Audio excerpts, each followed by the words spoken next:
Hello students. Current electricity class 12th के MCQ मैं आपको 62 तक क्वेश्चन करा चुका था। उससे आगे कंटिन्यू करते हैं। 63 क्वेश्चन पढ़िए।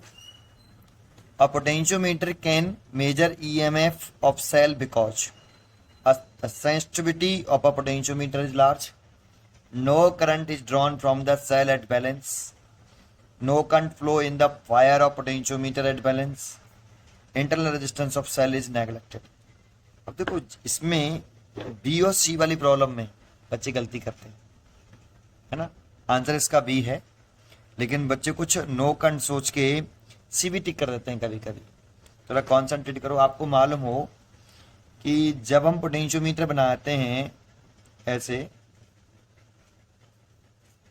और यहाँ एक की लगाते हैं, और ये पोटेंशियोमीटर वायर, ये वाला A B is a potentiometer wire, और इस सेल का ईएमएफ मेजर करना है हमें। इस सेल का ईएमएफ मेजर करना है जिसका इंटरलेशन 0 है। ये गैलोमीटर लगाते हैं और हम कोशिश करते हैं इस सेल के ईएमएफ को मेजर करने वाली कंडीशन में कि जो जॉकी है हमारा, उसको इस वायर पर ऐसे पॉइंट पर टच करें जिससे इस गैलोमीटर में कोई डिफ्लेक्शन ना हो। और गैलोमीटर में कोई डिफ्लेक्शन ना हो, दैट मीन्स ये सेल कोई करंट ड्रॉ ना करे, इस सर्किट में कोई करंट फ्लो ना करे। तो जब इस आईजी इस गैलोमीटर में जब करंट 0 हो जाती है, उसी केसेस में, उसी सिचुएशन में हम इस सेल का ईएमएफ निकाल पाते हैं। तो हमें एक बैलेंस पॉइंट ढूंढना होता है जिससे गैलोमीटर में करंट 0 हो जाए। लेकिन गैलोमीटर में करंट 0 हो गया तो इसका मतलब नहीं है कि ये जो सेल है, ये वाली जो बैटरी है, ये करंट नहीं निकालेगी। ये निकालती है और ऐसे जाता है, और पोटेंशियोमीटर वायर में करंट फ्लो करता है ऐसे। लेकिन जिस सेल का हम ईएमएफ मेजर कर रहे हैं, वो सेल कोई करंट ड्रॉ नहीं करता है। तो ये वाला सेल यहां पर कोई करंट ड्रॉ नहीं कर रहा। इस गैलोमीटर में करंट 0 रहनी चाहिए, तब बैलेंसिंग लेंथ ऑब्टेन होती है ऐसे। लेकिन प्राइमरी सर्किट में जब नल पॉइंट ऑब्टेन होता है तब भी करंट फ्लो करती रहती है। दैट मींस पोटेंशियोमीटर में करंट फ्लो करता है। गैलोमीटर नल पॉइंट ऑब्टेन करना है तो इस वाली ब्रांच में करंट 0 रहनी चाहिए। अब क्वेश्चन पढ़ो। The sensitivity of potentiometer is large. Cell के ईएमएफ को जब हम मेजर करते हैं तो देखो, इस सेल का टर्मिनल पोटेंशियल डिफरेंस वीए माइनस के वीजे का नेम क्या है? इसका नेम है टर्मिनल, थोड़ा सा और बता दूं, terminal potential difference of cell E. ये जो सेल है इसका ये टर्मिनल पोटेंशियल डिफरेंस है। और फॉर्मूला आपने पढ़ा हो, V is equal to E minus I R, और V का नाम क्या होता है?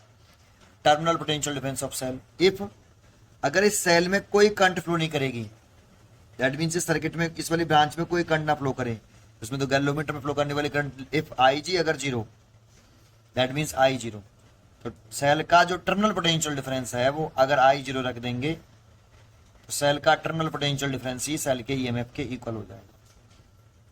तो पोटेंशियोमीटर जो है मेजर तो टर्मिनल पोटेंशियल डिफरेंस करता है, लेकिन ये हम मेजर कब करते हैं? जब इसमें नल पॉइंट ऑब्टेन कर लेते हैं। तो नल पॉइंट ऑब्टेन होने पर जो इंटरनल रेजिस्टेंस के अक्रॉस जो पोटेंशियल ड्रॉप होता है वो 0 हो जाता है। और उस सिचुएशन में जो सेल का टर्मिनल पोटेंशियल डिफरेंस है वो सेल के एक्चुअल ईएमएफ के इक्वल होता है, और वो ईएमएफ मेजर कर लेता है। तो आईजी 0 होने पर ऐसा हुआ। लेकिन किस वाली ब्रांच में? इस वाली में। पोटेंशियोमीटर वायर में तो करंट फ्लो कर रहा है, इसीलिए इसमें कंफ्यूजन नहीं करना आप। No current is drawn from the cell at balance, यही इसका करेक्ट आंसर है। ये सेल कोई करंट ड्रॉ नहीं करेगा from this cell at balance, balance वाली पॉइंट पर। ये नल पॉइंट ऑब्टेन हुआ, that means balancing length obtain हुई। लेकिन ये चॉइस मत लगाया ना, no current flow in the wire of potentiometer at balance. Potentiometer wire में तो करंट फ्लो करती है, प्राइमरी सर्किट, ये प्राइमरी जो बैटरी लगी हुई है ये करंट फ्लो कराती रहती है बेटा इसमें ऐसे, नल पॉइंट ऑब्टेन होने पर भी। सो ये क्वेश्चन को टिक मत करना, इस पर ध्यान रखना। सी चॉइस नहीं है इसकी, B choice correct answer.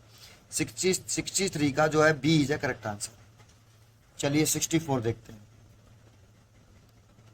The resistance of metal wire increase with increasing temperature on account of. तो देखो, रजिस्टर मेटल है, इस पे भी ध्यान दो, मेटल की बात कर रहे हैं। मेटल मतलब कंडक्टर, मेटल मतलब आपका कंडक्टर। और रेजिस्टेंस का फॉर्मूला होता है R is equal to m l over N E square tau A, ये है ना। इसमें एम सॉरी एल और e for a given wire के लिए, फॉर अ गिवन वायर अगर हमें एक वायर दे देगा तो लेंथ और एरिया ऑफ क्रॉस सेक्शन कैसे रहेंगे, कांस्टेंट।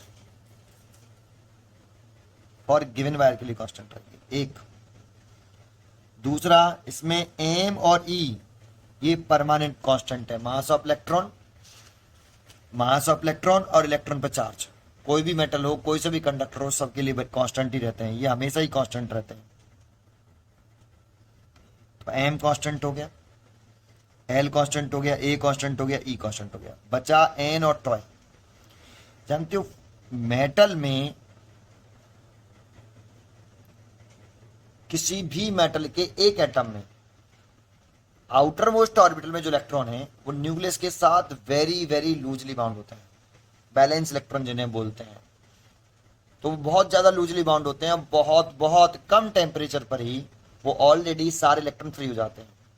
अब तुम टेम्परेचर बढ़ाओगे तो वो ऑलरेडी पहले से ही फ्री हैं, इसीलिए टेम्परेचर बढ़ाने पर मेटल या कंडक्टर्स में नंबर ऑफ फ्री इलेक्ट्रॉन पर वॉल्यूम इंक्रीज नहीं होते। अगर होते भी हैं तो एब्सोल्युटली नेग्लिजिबल होते हैं। तो इसीलिए हम एन को भी कैसा मान लेते हैं बेटा, मेटल्स में ये ऑलरेडी फ्री हो जाते हैं बहुत ही कम टेम्परेचर पर, तो ये इसमें इंक्रीमेंट एब्सोल्युटली नेग्लिजिबल होता है। तो इसीलिए इसको कैसा कंसीडर कर लेते हैं हम, मेटल वाले केस में कांस्टेंट मान लेते हैं। क्योंकि मेटल में जो किसी भी एटम के आउटर मोस्ट ऑर्बिटल में जो इलेक्ट्रॉन हैं जिन्हें वैलेंस इलेक्ट्रॉन बोलते हैं हम, वो very very very very loosely attach होते हैं न्यूक्लियस के साथ, और बहुत बहुत बहुत कम टेम्परेचर पर ही वो ऑलरेडी जितने भी इलेक्ट्रॉन्स होते हैं वो फ्री हो जाते हैं। टेम्परेचर बढ़ाने पर ऑलरेडी जो इलेक्ट्रॉन फ्री हो चुके हैं सारे के सारे, टेम्परेचर बढ़ाने पर नंबर ऑफ इलेक्ट्रॉन्स फिर इंक्रीमेंट नहीं होगा। तो बचता है अब टॉय। तो आर का टॉय के साथ रिलेशन है बेटा,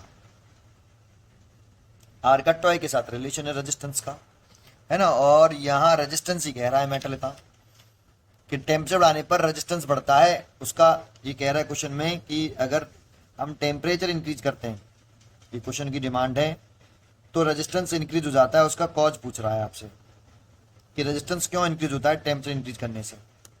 ये तो देखो ये यहां से इस वाले फॉर्मूले से आया। अब जानते हो टॉय इज इक्वल टू होता है lambda over V R M S. ये थर्मल स्पीड होती है इलेक्ट्रॉन की, और ये लैम्डा मीन फ्री पाथ होता है, और ये रिलैक्सेशन टाइम होता है। और ये जो V R M S speed होती है वो टेम्परेचर के साथ ऐसा रिलेशन रखती है। आपने पढ़ी हो कि thermal kinetic energy E k is equal to 3/2 kT। ये thermal kinetic energy of electron, k is Boltzmann constant, T temperature, kinetic की जगह लिख सकते हो आप half m v R M s का स्क्वायर 3/2 kT। तो 2 से 2 कैंसिल हो गया, यहाँ से वी आर एम एस निकालेंगे तो रूट के अंदर 3 kT ओवर स्मॉल एम। तो यहाँ V R M S speed temperature के साथ स्क्वायर रूट के साथ डायरेक्ट रिलेशन रखता है। Root mean square speed is directly proportional to the root square root of temperature. तो टेम्परेचर अगर इंक्रीज करते हैं हम तो V R M S speed increase होती है, और इसके इंक्रीज होने से, V R M S speed के इंक्रीज होने से रिलैक्सेशन टाइम, इसे रिलैक्सेशन टाइम बोलते हैं, ये डिक्रीज होता है। और इसके डिक्रीज होने से रिलैक्सेशन टाइम अगर डिक्रीज होगा तो इसीलिए रेजिस्टेंस इंक्रीज होता है, इसीलिए रेजिस्टेंस इंक्रीज होता है। तो क्वेश्चन कह रहा था टेम्परेचर इंक्रीज करते हैं तो रेजिस्टेंस इंक्रीज हो जाता है, कॉज क्या है। तो देखो ये सारी चीजें बताई मैंने। अब देखते हैं क्वेश्चन में चॉइस क्या रखी है। तो क्वेश्चन रीड करिए, decrease the free electron density. तो बेटा नंबर ऑफ इलेक्ट्रॉन्स जो हैं वो अगर टेम्परेचर बढ़ाते हैं तो स्लाइटली इंक्रीज होंगे, वेरी वेरी स्मॉल चेंज आएगा, उसकी वजह से रेजिस्टेंस पर कोई इफेक्ट नहीं पड़ता, प्रैक्टिकली कोई इफेक्ट नहीं पड़ेगा। इसलिए N is a constant term. Metal में, केवल मेटल की बात कर रहे हैं ओनली, कंडक्टर्स में decrease in free electron density wrong. Electron density इसी को बोलते हैं, यहाँ नंबर ऑफ फ्री इलेक्ट्रॉन पर वॉल्यूम को इलेक्ट्रॉन डेंसिटी बोलते हैं। यहाँ एन का नाम नंबर ऑफ इलेक्ट्रॉन डेंसिटी ही है, नंबर ऑफ इलेक्ट्रॉन डेंसिटी बोल दो या नंबर ऑफ फ्री इलेक्ट्रॉन पर वॉल्यूम बोल दो इसको, ठीक है। तो इस पर ये तो इम्पोर्टेंट गलत है। डिक्रीज द रिलैक्सेशन टाइम, तो ये तो सही है। रिलैक्सेशन टाइम अगर डिक्रीज होता है तो रेजिस्टेंस इंक्रीज हो जाता है, यही चॉइस सही लग रही है। अब देखते हैं और, increase in mean free path, mean free path नहीं, आगे बोल रहा है increase in the mass of electron. जानते हो मीन फ्री पाथ पर डिपेंड नहीं कर रहा, देखो रेजिस्टेंस, रेजिस्टेंस किससे इंडिपेंडेंट है, मीन फ्री पाथ से, रिलैक्सेशन टाइम पर डिपेंड करता है ना। सो हम जो कह सकते हैं increase the mass of electron, electron का मास तो इंक्रीज ही नहीं होता है, तो इसीलिए इसकी जो चॉइस हो सकती है वो बी, 64 इसका बी इज राइट आंसर। चलिए 65 देखते हैं। Kirchhoff first rule at a junction in an electrical network deal with conservation of. तो आप सोचिए क्या आंसर है, अगर आप सही आंसर सोच रहे हो तो ये तो कई बार करा चुके हैं। किरचॉफ फर्स्ट रूल है वो कंजर्वेशन ऑफ चार्ज बेस्ड होता है, क्योंकि जंक्शन पर जब जितनी करंट एंटर करती है जंक्शन में, अगर जंक्शन में अगर I1 एंटर करी है और I2 एंटर कर रही है, तो इन करंट का एंटर करने वाली करंट का सम और लीव करने वाली करंट का सम इक्वल होता है। या फिर ऐसे करो कि किसी जंक्शन पर मीट करने वाली ऑल करंट का एल्जेब्रिक सम 0 होता है, ये किरचॉफ फर्स्ट लॉ होता है। एल्जेब्रिक सम बोलोगे तो सबकी बात आ गई, और जंक्शन पर एंटर करने वाली करंट का सम और जंक्शन से लीव करने वाली करंट का सम इक्वल होता है। तो जितनी जंक्शन पर करंट आती है दैट मीन्स एक सेकंड में अमाउंट, जितना अमाउंट ऑफ चार्ज फ्लो करके आता है उसी एक सेकंड में उतना ही अमाउंट ऑफ चार्ज चला जाता है। तो जानते हो जंक्शन पर चार्ज एक्यूमुलेटेड नहीं होता, इकट्ठा नहीं होता, जितना चार्ज आएगा जंक्शन पर उतना ही चला जाएगा। इसीलिए कह रहे हैं कि यहाँ चार्ज क्या रहता है, कंजर्व रहता है, इसीलिए बी वाला चॉइस है इसकी, कंजर्वेशन ऑफ चार्ज पे बेस्ड है। ठीक है 66 चलते हैं, चलो अगले चलते हैं, इजी था वो। The conductivity of metal decrease, तो देखो इसमें कंडक्टिविटी पहले क्वेश्चन पढ़ लेते हैं। With increase in temperature on account, conductor की कहा है, कंडक्टर की कहा है, डिक्रीज कहा है, तो देखो ये इसी टॉपिक से जुड़ा हुआ है, इसी से। देखो रेजिस्टेंस जो है आपका 65 66 है, ये जो रेजिस्टेंस होता है वो तो होता है ml ओवर कितना n² टाउ ए, लेकिन इसकी अगर कंपेयरिंग रेजिस्टेंस का ही फॉर्मूला होता है resistivity length into area of cross section. अगर इन दोनों फॉर्मूले की कंपेयरिंग करें तो यहाँ से L/A की वैल्यू, तो ये L/A हो गई, रेजिस्टिविटी की वैल्यू कितनी आई, तो रेजिस्टिविटी की वैल्यू आई m ओवर n² टाउ। तो यहाँ रेजिस्टिविटी देखो m तो कांस्टेंट टर्म है, E कांस्टेंट टर्म है। अभी भी मैंने बताया कि जो मेटल्स होते हैं उसमें जो नंबर ऑफ फ्री इलेक्ट्रॉन होते हैं या इलेक्ट्रॉन डेंसिटी होती है वो लगभग कांस्टेंट होती है ना। तो n तो कांस्टेंट टर्म में बेटा यहाँ पर। तो रेजिस्टिविटी का भी रिलैक्सेशन टाइम के साथ कैसा रिलेशन है, ऐसा, और कंडक्टिविटी का रिलेशन होता है रेजिस्टिविटी के साथ। तो अगर आप टेम्परेचर इंक्रीज करोगे, है ना, यहां क्या कह रहा है, कंडक्टिविटी ऑफ मेटल डिक्रीजेज, यहां कंडक्टिविटी ऑफ मेटल इसको डिक्रीज करने की कह रहा है, क्या करने पर, टेम्परेचर इंक्रीज करते हैं जब हम, increase in temperature on account of, तो टेम्परेचर इंक्रीज करने पर कंडक्टिविटी डिक्रीज होती है, उसका कॉज क्या है। देखो टेम्परेचर इंक्रीज करेंगे तो अभी मैंने बताया आपको टेम्परेचर इंक्रीज करने पर रिलैक्सेशन टाइम क्या होता है, डिक्रीज, और रिलैक्सेशन टाइम डिक्रीज होगा तो रेजिस्टिविटी इंक्रीज हो जाएगी, और रेजिस्टिविटी इंक्रीज होगी तो कंडक्टिविटी डिक्रीज हो जाएगी। तो टेम्परेचर इंक्रीज करने से रिलैक्सेशन टाइम, ये वाला पढ़ाया अभी मैंने आपको, कंडक्टर के लिए था ये सारा। टेम्परेचर इंक्रीज करने से रिलैक्सेशन टाइम डिक्रीज, और रिलैक्सेशन टाइम डिक्रीज तो रेजिस्टिविटी इंक्रीज, और रेजिस्टिविटी इंक्रीज तो कंडक्टिविटी डिक्रीज। तो चॉइस होनी चाहिए रिलैक्सेशन टाइम डिक्रीज होना। तो जरा चेक करते हैं क्या लिखता है ये, decrease the in number of density of electron. तो देखो इससे सो इंडिपेंडेंट है बेटा, एन पर तो कोई इफेक्ट पड़ ही नहीं रहा है, मेटल में एन पर कोई इफेक्ट नहीं पड़ता है, रेजिस्टिविटी एन से इंडिपेंडेंट होती है, मतलब टेम्परेचर बढ़ाने पर इस एन इंडिपेंडेंट तो नहीं होती है एन से, एन टेम्परेचर इंक्रीज करने से एन पे तो डिपेंड करती है, सॉरी गलत वर्ड यूज किया, टेम्परेचर इंक्रीज करने पर एन पर कोई इफेक्ट नहीं पड़ता, बट टेम्परेचर बढ़ाने से एन पर कोई चेंज नहीं आ रहा है। है ना, इसीलिए ये चॉइस नहीं होनी चाहिए। Decrease in number density of electron, ये रॉन्ग। और वैसे भी देखो अगर इसको डिक्रीज करोगे तो रजिस्ट नहीं, ऐसे मत बोलो, डिक्रीज तो ये इंक्रीज नहीं, ये चॉइस नहीं है। टेम्परेचर वाली बात है ना, टेम्परेचर वाली बात कि टेम्परेचर इंक्रीज करने पर ये होता है, तो उसका रीजन क्या है ना, तो इसलिए ये टेम्परेचर के बेसिस पे तो नहीं है। डिक्रीज इन रजिस्टिविटी, तो रजिस्टिविटी तो इंक्रीज हो रही है बेटा, इसलिए ये भी नहीं। रजिस्टिविटी इंक्रीज होनी चाहिए, तब आपका रजिस्टिविटी इंक्रीज होगी, तब कंडक्टिविटी डिक्रीज होगी, इसलिए ये भी चॉइस नहीं हो सकती। डिक्रीज इन रिलैक्सेशन टाइम, तो यही सही है। रिलैक्सेशन टाइम डिक्रीज करोगे तो रजिस्टिविटी इंक्रीज होगी, और रजिस्टिविटी इंक्रीज होगी तो कंडक्टिविटी डिक्रीज होगी, और वो चाहता है कंडक्टिविटी डिक्रीज हो टेम्परेचर बढ़ाने पर। ठीक है, इसीलिए इसका भी चॉइस जो है 66 का सी ही होना चाहिए, 60 का सी चॉइस। चलिए आगे पढ़ते हैं 67। अगर आप 67 के क्वेश्चन की तरफ चलें, ये बहुत अच्छा क्वेश्चन है। A cell of internal resistance r connected across external resistance capital R can supply maximum current when, choice दे रखी है। ठीक है, चॉइस देख लो, आर बराबर कैपिटल आर है, r greater than small r, R/2 और R इक्वल टू 0। चार चॉइस दे रखी हैं। तो पहले देखो मैं डायग्राम बनाता हूं। एक सेल है, इसका EMF ही है, और इसका इंटरनल रेजिस्टेंस R है, और इसको एक एक्सटर्नल रेजिस्टेंस से जोड़ लिया है। तो इसमें करंट फ्लो करेगी आपकी आई, ऐसे ये करंट फ्लो कर रही है। आई अगर निकालें तो total current is equal to, formula क्या होता है, total current is equal to total EMF over total resistance, ये होता है।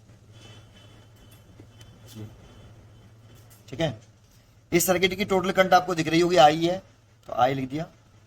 टोटल EMF, एक ही सेल लगा हुआ है, EMF ई है। टोटल रेजिस्टेंस लिखे हैं, तो ये जो कैपिटल आर है और ये स्मॉल आर किस कॉम्बिनेशन में, देख के बताइए, सीरीज में। क्यों, क्योंकि करंट सेम है, इसमें आई करंट जा रही है, इसमें भी आई जा रही है, और करंट सेम होता है तो सीरीज कॉम्बिनेशन होता है। सीरीज कॉम्बिनेशन में टोटल रेजिस्टेंस कितना होगा, R1 + R2 करते हैं, ये इतना तो करंट हो गया। अब इसकी मैक्सिमम वैल्यू की बात कर रहा है। जानते हो करंट लेक्स्ट्री में एक ट्रिक होती है, ट्रिक, और वो ट्रिक क्या है, इसको अगर मैक्सिमम करना है, केवल करंट लेक्स्ट्री में ट्रिक अप्लाई होते हैं। अगर इसको मैक्सिमम करना है तो डिनोमिनेटर में, डिनोमिनेटर अगर स्मॉल होगा तो करंट मैक्सिमम होगी। तो आपको डिनोमिनेटर में कौन से दो टर्म दे रखे हैं, एक कैपिटल आर दे रखा है, एक स्मॉल आर दे रखा है। इन दोनों टर्म के बिटवीन माइनस होना चाहिए मैथमेटिकली। तो कैसे नहीं सर, प्लस है तो माइनस कैसे हो जाएगा, तो माइनस करना है पहले। ये ट्रिक बता रहा हूं आपको, कंसेप्ट नहीं है, ट्रिक। तो पहले आप इन दोनों के दो जो डिनोमिनेटर में जो दो टर्म है उनके बिटवीन माइनस लाइए। तो कैसे लेके आए, तो एक फॉर्मूला पढ़ा हुआ आपने, A + B का whole square is equal to A - B का होल स्क्वायर प्लस 4AB। ये तो इसी फॉर्मूले का यूज करिए, R + स्मॉल r का whole square is equal to R - R का whole square plus 4 capital R small r। Sir इसमें तो स्क्वायर ही नहीं है, तो इसका स्क्वायर ले लीजिए आप। यहां से अगर R + स्मॉल r की वैल्यू निकालोगे तो रूट में आ जाएगी, ऐसे रूट में आ जाएगी, ये रूट में आ गई, देखो ये कितनी आ गई, R - स्मॉल r का whole square plus 4 capital R small r, इतना। तो देखो मैंने जो ये दो टर्म थे यहाँ कैपिटल R स्मॉल r, उसके बीच में माइनस आ गया, देख रहा है। मैथमेटिकली लेके आना, ऐसे नहीं तुक्के से बस माइनस कर दो, है ना। तो ले आई, अब इसको आगे बढ़ा लो बेटा। तो इसको अगर हम आगे बढ़ा रहे हैं तो जरा देखो, ये वाली वैल्यू यहाँ पुट करते हैं तो करंट की वैल्यू कितनी आ जाएगी, E ओवर रूट के अंदर R - R का होल स्क्वायर प्लस 4RR। ये ट्रिक है बेटा एक, या तो फिर किससे करिए इसको, maximum minima, condition of maximum minima से करिए इसको, वो बहुत लेंथी हो जाता है। इसीलिए ये ट्रिक सभी किताबों में दे रखी है, सभी जितनी भी बुक होती हैं एकेडमिक की, सब बुकों में यही ट्रिक दे रखी है। उस ट्रिक को अप्लाई करने का तरीका है कि डिनोमिनेटर में जो भी दो टर्म है उनके बीच में माइनस होना चाहिए। यहाँ पे प्लस है तो मैथमेटिकली माइनस ले आओ, ले आए। और फिर आगे ट्रिक कहती है, इफ अगर R - R का होल स्क्वायर अगर कितना हो जाए 0, भाई डिनोमिनेटर की वैल्यू अगर कम से कम होगी तभी तो ये मैक्सिमम होगा। तो इसमें सबसे बड़ी जो वैल्यू है वो ये है, इसको 0 कर देते हैं, तो मिनिमम कर देते हैं, मतलब डिनोमिनेटर को छोटा करना है। अगर ये 0 हो जाए तो डिनोमिनेटर स्मॉल हो जाएगा और करंट कैसे हो जाएगी, देन आई मैक्सिमम हो जाएगा ये। तो यहां इस वाली कंडीशन में आर बराबर स्मॉल आर ऐसे, और करंट कैसे हो जाएगी, मैक्सिमम, है ना। तो यहां पर अगर हम मैक्सिमम करंट की वैल्यू निकालें तो करंट की वैल्यू कितनी थी, E over R plus small R थी, ये करंट की वैल्यू थी, ये देखो ये रही। लेकिन करंट की वैल्यू किस कंडीशन में मैक्सिमम होती है, तो जब आर बराबर आर होता है तो करंट मैक्सिमम होता है। तो यहां अगर मैं कैपिटल आर की जगह पे स्मॉल आर रख दूं या स्मॉल आर की जगह पे कैपिटल आर रख दूं, है ना, तो स्मॉल आर की जगह पे मैं कैपिटल आर रख देता हूं, तो कितना हो जाएगा भाई, करंट मैक्सिमम निकालना है मेरे को। तो मैक्सिमम ये तो करंट है, मैक्सिमम करंट निकालनी, तो मैक्सिमम करंट कब होगी, जब ये कंडीशन होगी, ये कंडीशन आ गई। तो वैल्यू पुट करें तो ई ओवर कितना आ जाएगा बेटा, 2R। तो इतनी करंट मैक्सिमम होगी भाई, ई ओवर 2R। लेकिन एक बात बताओ, इफ एक तो कंडीशन मैंने ये लगाई तो करंट इतनी आई, अगर मैं इसमें आर की वैल्यू 0 रख दूं तो देखो, एक इसको ऐसे भी तो लिख सकते हैं, ई ओवर कितना 2R ऐसे।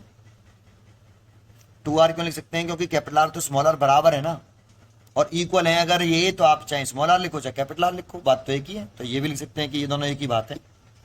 तो इतनी करंट मैक्सिमम आ रही है। तो इसमें एक चॉइस और दे रखी है बेटा कि अगर कैपिटल आर अगर 0 हो तो देखो, कैपिटल आर अगर 0 कर दें तो करंट कितनी आएगी इस वाले केस में, आई बराबर ई ओवर स्मॉल आर। ये तो इस वाले केस में इतनी करंट आएगी। अब इन दोनों में से मैक्सिमम करंट कौन सी है वो आप डिसाइड कर लो, ये ज्यादा करंट है या ये वाली करंट ज्यादा है। अगर ये वाली कंडीशन देखेंगे तो करंट मैक्सिमम इतनी आ रही है, और अगर मैं आर ही 0 रख दूं, कैपिटल आर की वैल्यू 0 कर दूं, तो आई इतना आ रहा है। अब इन दोनों में से मैक्सिमम करंट कौन सी है, ई अपॉन आर ज्यादा है या ई अपॉन 2R। ऑब्वियसली ये ज्यादा दिख रहा है भाई, ई अपॉन आर है वो आधा है, ई अपॉन आर का 0.5 है, तो ये ज्यादा है। तो बेटा ये अगर इसमें ये चॉइस नहीं होती आर बराबर 0 तो चॉइस हम टिक करते आर बराबर आर, लेकिन इसमें ये चॉइस है इसीलिए इसकी चॉइस डी होगी, इसकी डी चॉइस होगी, आर इज इक्वल टू 0। अगर इसमें ये चॉइस ना होके और कोई चॉइस देता रहता तो आर बराबर आर होने पर करंट कैसी होती, मैक्सिमम। लेकिन अगर इसने ये कंडीशन दे रखी है तो मैंने दोनों करंट निकाली, इस वाली कंडीशन में भी मैक्सिमम करंट निकाली, और जब आर रख देता हूँ 0 तो उस वाली कंडीशन में मैंने करंट निकाली। अब दोनों में से मैक्सिमम करंट चेक करिए कौन सी है, तो मैं कहूँगा ये करंट मैक्सिमम है एज कम्पेयर टू इसे, इसीलिए डी चॉइस में टिक करूंगा। ठीक है, चलिए हटाते हैं। 68 क्वेश्चन देखिए, 68 क्वेश्चन क्या है, तो 68 क्वेश्चन पढ़ते हैं। In a current carrying conductor the ratio of electric field and current density at the point is called. देखो आपने ओम्स लॉ पढ़ा है, वेक्टर फॉर्म। देखो एक तो होता है स्केलर फॉर्म, ओम का स्केलर फॉर्म, ओम्स लॉ की, ओम्स लॉ, और वो होता है V बराबर I R if R is constant.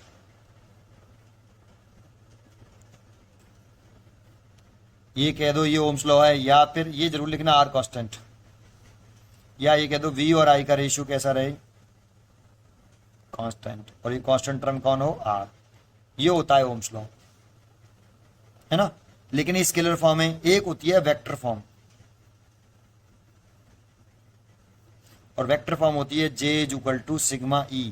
यहाँ इलेक्ट्रिक फील्ड वेक्टर है और ये वेक्टर है, और इसको हम माइक्रोस्कोपिक फॉर्म भी बोलते हैं, माइक्रोस्कोपिक फॉर्म, इसी को वेक्टर फॉर्म, और इसको बोलते हैं मैक्रोस्कोपिक, इसको मैक्रोस्कोपिक बोलते हैं, इसको बोलते हैं मैक्रो, इसको बोलते हैं माइक्रोस्कोपिक फॉर्म, या वेक्टर फॉर्म भी बोलते हैं।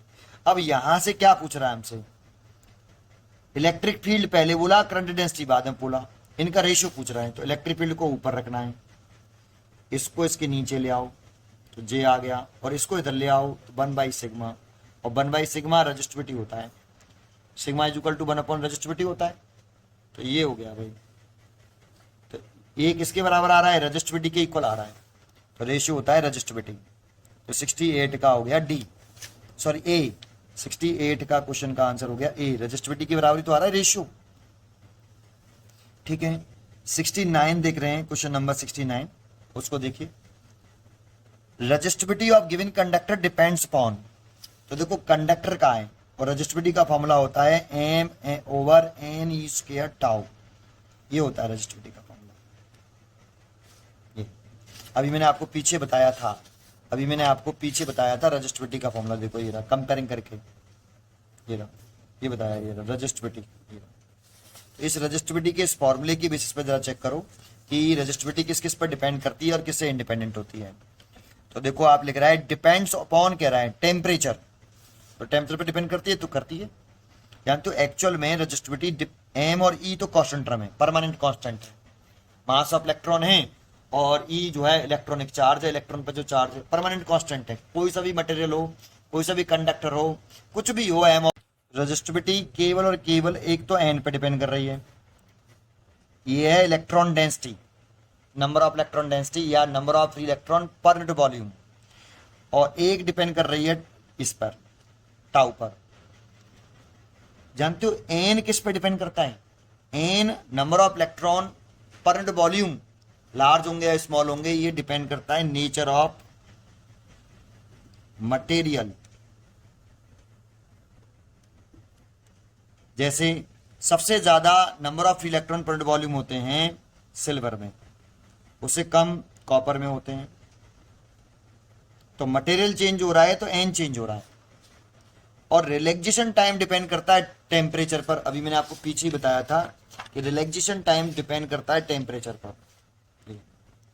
T equal to lambda upon VRMS होता है, VRMS directly proportional to temperature होता है। टेम्परेचर इंक्रीज करने से root mean square speed increase होती है, इसके इंक्रीज होने से रिलैक्सेशन टाइम डिक्रीज होता है।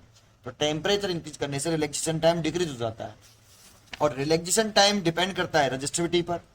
तो इसका मतलब है टेम्परेचर के साथ अगर हम टेम्परेचर इंक्रीज करते हैं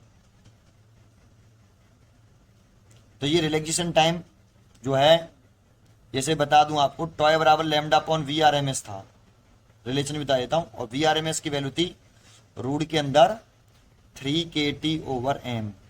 ये अब देखो इस रिलेशन से देखो, तो टेम्परेचर बढ़ाओगे तो टाउ क्या होगा, घटेगा, और टाउ चेंज होगा तो रजिस्टिविटी चेंज होगी। तो रजिस्टिविटी जो है एक तो नेचर ऑफ मटेरियल पर डिपेंड करती है और एक टेम्परेचर पे भी करती है। टाउ पर करती है मतलब टेम्परेचर पर करती है, इनडायरेक्टली बोले तो टेम्परेचर पर करती है, और डायरेक्टली बोले तो रिलैक्सेशन टाइम पर डिपेंड करती है। तो resistivity is depends on nature of material, that means and relaxation time,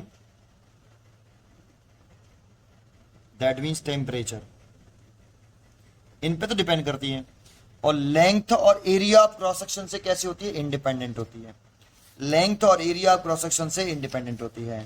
तो देखते हैं क्या लिख रहा है, कौन सा क्वेश्चन था। Resistivity of a given conductor depends upon temperature, तो करती है भाई depends. Length of conductor independent होती है, area of cross section independent होती है, शेप ऑफ कंडक्टर इंडिपेंडेंट होती है, केवल टेम्परेचर पर डिपेंड करती है।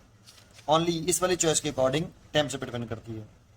तो इसीलिए हम जो है ए चॉइस टिक कर देंगे, 69 का ए।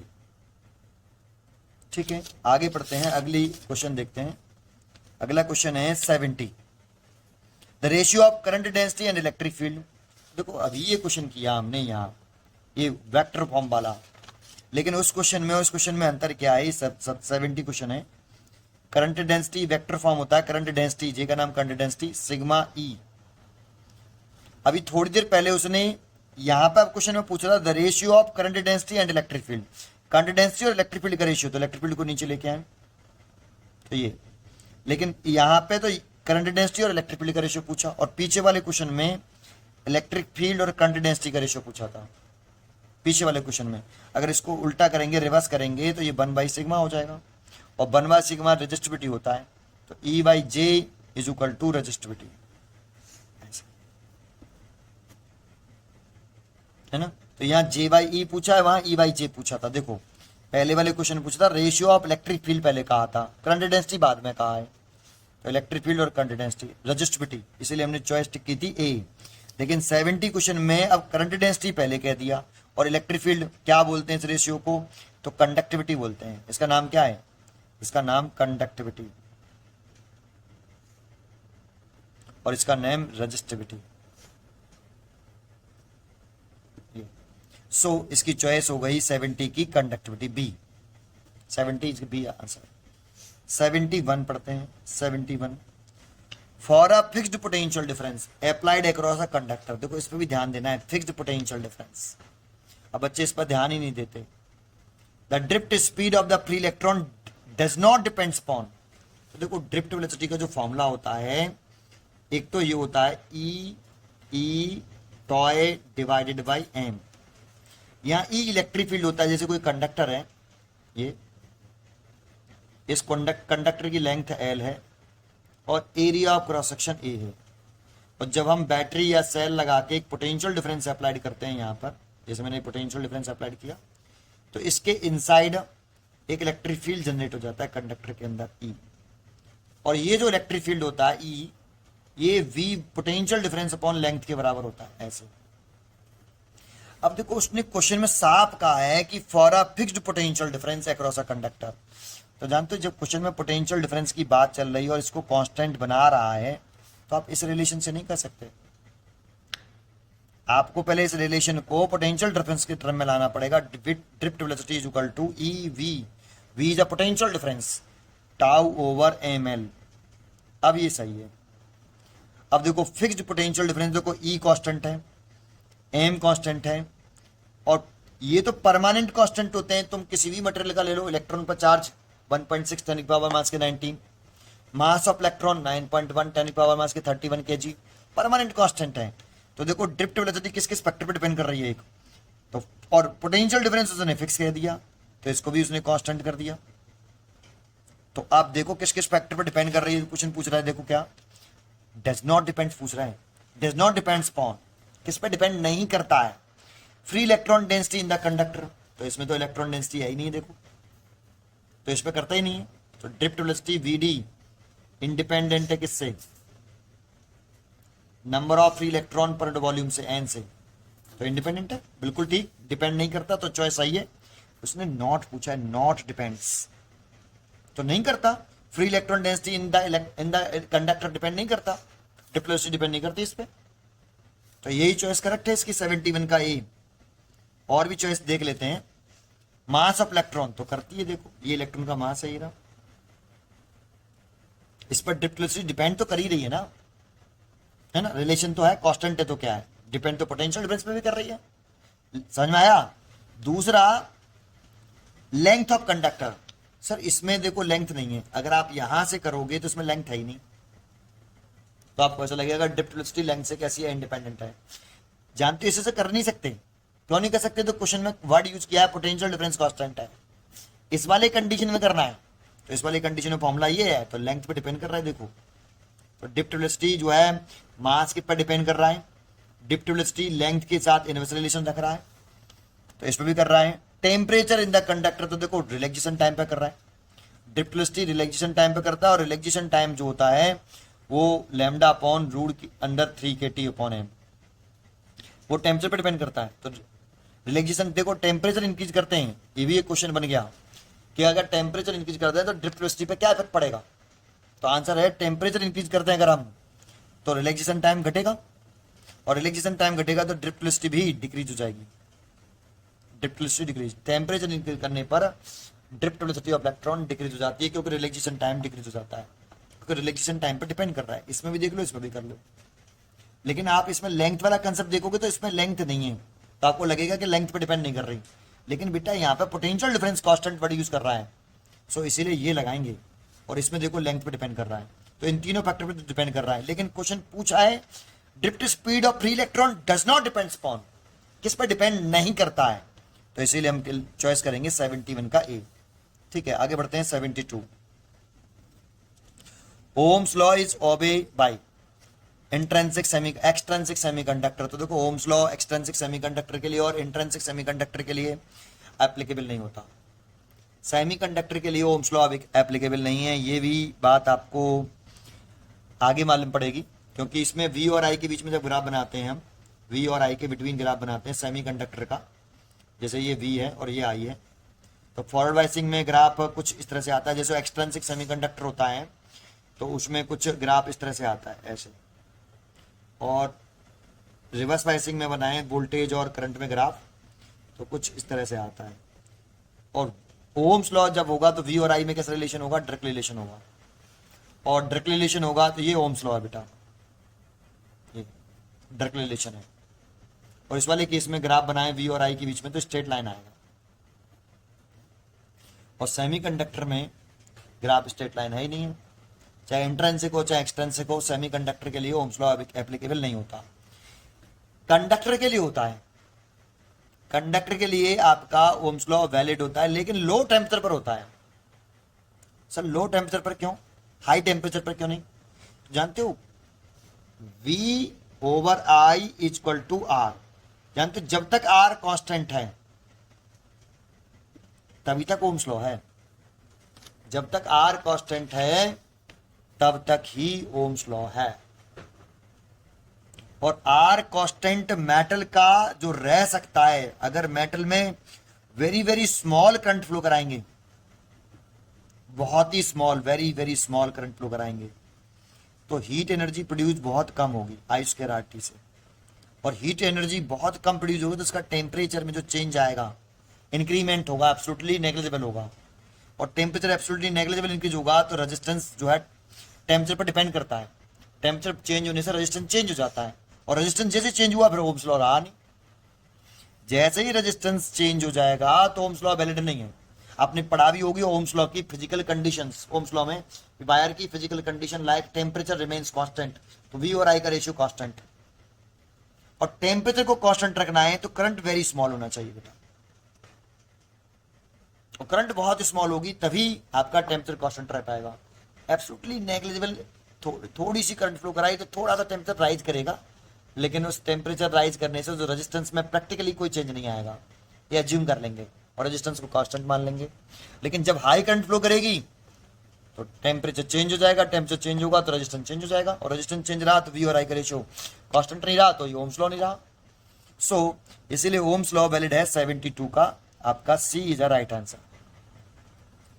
अगर हम 73 की तरफ चलें, 73, तो 73 रीड करिए, the electrical resistance of conductor.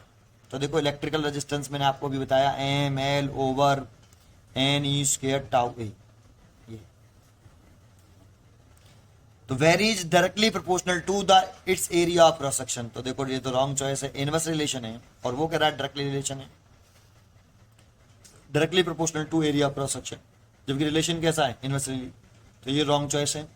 Decrease with increase in its temperature, तो देखो इसमें भी आपका बाकी के सारे टर्म कांस्टेंट होते हैं तो आर का टाउ के साथ रिलेशन होता है, और टॉय का relation lambda over V R M S की वैल्यू 3 kT ओवर एम होता है। अगर टेम्परेचर इंक्रीज करेंगे तो रेजिस्टिविटी डिक्रीज, और रेजिस्टिविटी अगर रेजिस्टिविटी करें टेम्परेचर इंक्रीज करने relaxation time decrease, relaxation time decrease, और ये डिक्रीज तो ये इंक्रीज, तो इंक्रीज हो रहा है, और जबकि ये कह रहा है कि टेम्परेचर राइज करने से रेजिस्टेंस डिक्रीज होता है, रॉन्ग चॉइस।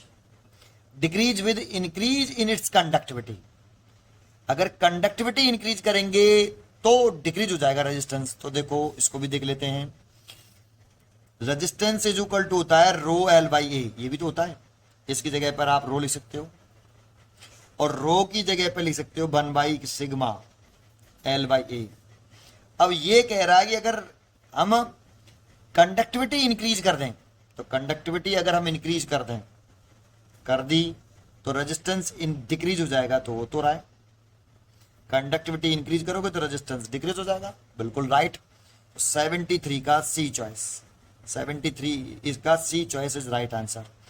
इंडिपेंडेंट और its shape but depends only on its volume, तो ये गलत है, इसकी सी चॉइस सही है 73 का सी, ठीक है।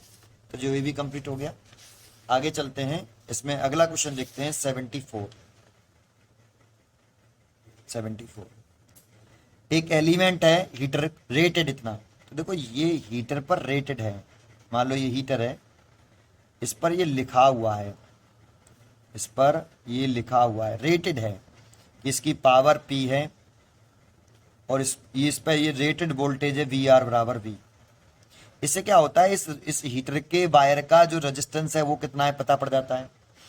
ये भी पता पड़ जाता है कि ये जो हीटर का जो वायर है वो कितना मैक्सिमम वोल्टेज टॉलरेट कर सकता है, सहन कर सकता है, टूटेगा नहीं, ब्रेक नहीं होगा, फ्यूज नहीं होगा, बेकार नहीं होगा, और इसमें कितनी मैक्सिमम करंट फ्लो कर सकती है ये भी पता कर सकते हैं इस इन दोनों डाटा से। कैसे? P इज इक्वल टू होता है V रेटेड का स्क्वायर ओवर रेजिस्टेंस। अगर हमें पावर पता है, वोल्टेज पता है, तो हम रेजिस्टेंस निकाल सकते हैं, और इसी से होता है VR rated voltage into current. Current निकाल सकते हैं कितनी मैक्सिमम करंट फ्लो कर सकती है इसके अंदर, है ना, जिसे वो सहन कर सके, टूटे ना, हीट होके मेल्ट होके टूटे ना, है ना, इतना। तो ये हीटर के लिए सेंटेंस है बेटा आपके, ये रेटेड है। अब रेटेड यहाँ पे V दे रखा है, तो P इज इक्वल टू हम इसका रेजिस्टेंस निकालें, V रेटेड R है तो R, तो इसका रेजिस्टेंस आ गया R इज इक्वल टू कितना, P बाई V। ये इसका रेजिस्टेंस आ गया हीटर वाले वायर का। अब क्या कहा इसने, ये तो फॉर हीटर के लिए हो गया। अभी सर्किट में ऐसे लगाया नहीं है, सर्किट में नहीं लगाया बेटा, अब सर्किट में लगाने की कह रहा है, फॉर सर्किट, अब सर्किट में लगाने की कह रहा है। If it is connected across the source of voltage V by 2, अब इस सोर्स, इसको सोर्स से कनेक्ट करने की कह रहा है, ये P है और ये रेटेड वोल्टेज है V, और इसको एक सोर्स से लगा रहा है, ये मान लो इसे मैं VS कह देता हूं, सोर्स है और इसकी वैल्यू V बाई 2 है। Then power consumed by it, power consume पूछ रहा है, तो पावर कंज्यूम PC लिख देता हूं, फॉर्मूला ये लगाते हैं, लेकिन यहां पर सोर्स वाला वोल्टेज आएगा VS का स्क्वायर, थोड़ा सा गलती कर रहे हैं, P बराबर V स्क्वायर होगा बेटा, ये भाई P बराबर V स्क्वायर, भाई R है तो V स्क्वायर होगा, तो V स्क्वायर होगा ये, ठीक है। तो VS, अब वोल्टेज ये वाला आएगा डिवाइड बाई इस हीटर का रेजिस्टेंस, हीटर का रेजिस्टेंस R, है ना। अब सोर्स से सर्किट से बात कर रहे हैं, तो पावर कितनी कंज्यूम करेगा, इस वाले इतने वोल्टेज पे चलाएंगे हम, तो इतना। VS की वैल्यू दे रखी है आपको V बाई 2, तो V बाई 2 लिखेंगे तो V स्क्वायर बाई 4 हो जाएगा, और R की वैल्यू मैंने निकाली ये रही, तो R की वैल्यू पुट करें तो P बाई कितना, R की वैल्यू हमने गलत निकाली है यार, R की वैल्यू आएगी V स्क्वायर बाई P। अब देखो R को जान लो, P को यहाँ ले आओ, तो R की value I V square by P, तो P ऊपर पहुंच जाएगा, V स्क्वायर से V स्क्वायर किया तो कितनी पावर कंज्यूम हुई, P बाई 4, तो P बाई 4 पावर कंज्यूम होगी। D choice is right answer, 74 का D, ठीक है। तो ये देखो 74 हो गया। इससे आगे है आपका क्वेश्चन है 75, ये 75 क्वेश्चन नंबर 75 रीड करिए आप, बस ये दो लास्ट क्वेश्चन है इसके, खत्म। 75 कह रहा है meter square volt -1 second -1 is the SI unit of which of the following, है ना। तो देखो ये मोबिलिटी की यूनिट होती है, ड्रिफ्ट वेलोसिटी तो मीटर पर सेकंड होती है, रजिस्टिविटी की ओम इनटू मीटर होती है, पोटेंशियल ग्रेडियंट की देखो ड्रिफ्ट वेलोसिटी की तो मीटर पर सेकंड हो गई, रजिस्टिविटी की हम बात करें तो R बराबर कितना होता है, रो L बाई A होता है, तो रो इज इक्वल टू हम लिखेंगे तो RA बाई L, और इसकी यूनिट लिखोगे तो ओम, इसकी मीटर स्क्वायर और इसकी मीटर कैंसिल, तो इसकी यूनिट तो ओम इंटू मीटर आने वाली है भाई, ये रजिस्टिविटी की यूनिट हो गई, तो ये रजिस्टिविटी की तो यूनिट है नहीं है, ड्रिफ्ट वेलोसिटी की तो वेलोसिटी की तो मीटर पर सेकंड होती है, तो मीटर पर सेकंड इसकी भी नहीं है ना। और पोटेंशियल ग्रेडियंट, देखो पोटेंशियल ग्रेडियंट होता है, पोटेंशियल ग्रेडियंट होता है fall in potential per unit length, potential gradient, fall in potential कह दो, चेंज इन पोटेंशियल कह दो, तो ये चेंज इन पोटेंशियल है, पोटेंशियल में चेंज या पोटेंशियल डिफरेंस कह सकते हो, divide by per unit length, तो इसकी यूनिट होती है बोल्ट, इसकी होती है मीटर, तो इसकी यूनिट होगी बोल्ट पर मीटर, यहाँ कुछ और ही दे रखा है, तो ये मोबिलिटी की यूनिट है, क्यों, क्योंकि मोबिलिटी का फॉर्मूला होता है drift velocity divide by electric field. अब देखो इलेक्ट्रिक फील्ड का भी मैं थोड़ी देर पहले फॉर्मूला बताया था, पोटेंशियल डिफरेंस अपॉन लेंथ, अभी मैं कर रहे थे तो आपको मैंने इसमें बताया था, ये रहा E बराबर V by L, electric field is equal to, तो इससे इलेक्ट्रिक फील्ड की यूनिट निकालें तो इसकी बोल्ट हो जाएगी और लेंथ की हो जाएगी मीटर, और ड्रिफ्ट वेलोसिटी की यूनिट है मीटर पर सेकंड, तो इसकी यूनिट हो गई मीटर पर सेकंड, और इसकी हो गई बोल्ट पर मीटर, तो मीटर सबसे ऊपर जाएगा, और तो मीटर स्क्वायर हो गया, और वोल्ट और सेकंड एक साथ आ जाएंगे, divided by volt multiplied by second. तो आप इसे ऐसे लिख सकते हो, मीटर स्क्वायर वोल्ट की पावर तो -1 हो गई और सेकंड की पावर भी -1। ये देखो, तो ये मोबिलिटी की यूनिट हो गई। तो मीटर स्क्वायर वोल्ट -1 सेकंड की पावर -1। तो यही तो आंसर है। देखो, तो मोबिलिटी की यूनिट हुई, इसीलिए 75 का बी। 76 जानते हो इसको, मैं आपको पीछे के जो एमसीक्यू हैं उसमें मैंने 2 बुक कराई हैं, एक ये कराई है, इससे पहले भी एक बुक कराई थी, दूसरी बुक, ये सैंपल पेपर हैं, और ये पीछे के सैंपल पेपर में मतलब दूसरी वाली बुक में ये मैंने कराया है। एक बार यहाँ पे कराया है सैंपल पेपर में, पीछे की लेक्चर में आप देखोगे पार्ट 1, पार्ट 2, पार्ट 3, पार्ट 4। तो पार्ट 1, पार्ट 2, पार्ट 3 में से किसी एक में है, आप देखना जरूर मिल जाएगा। पार्ट 1, पार्ट 2, पार्ट 3 में से क्वेश्चन है। और दूसरा, मैंने अगर आप करंट इलेक्ट्रिसिटी के क्वेश्चन एंड आंसर में जाओगे तो मैंने इसको इंडिविजुअली कराया है, केवल ये मेरे उस पर इसका ही ये वाला ग्राफ बना के थंबनेल लगा हुआ है, वहां पर भी जाके मिलोगे, देखोगे तो वहां पर मिल जाएगा। तो मैं करा चुका हूँ, इसकी जो चॉइस है बी है, 76 का बी। 2 बार करा चुका हूँ आपको, इसका 76 का बी चॉइस है। तो आप ये क्वेश्चन कैसे लगे, अगर अच्छे लगे हों तो कमेंट करके जरूर बताया करो कि आपको ये क्वेश्चन कैसे लगे हैं। ठीक है, थैंक यू, पढ़ते रहिए एंड खुश रहिए।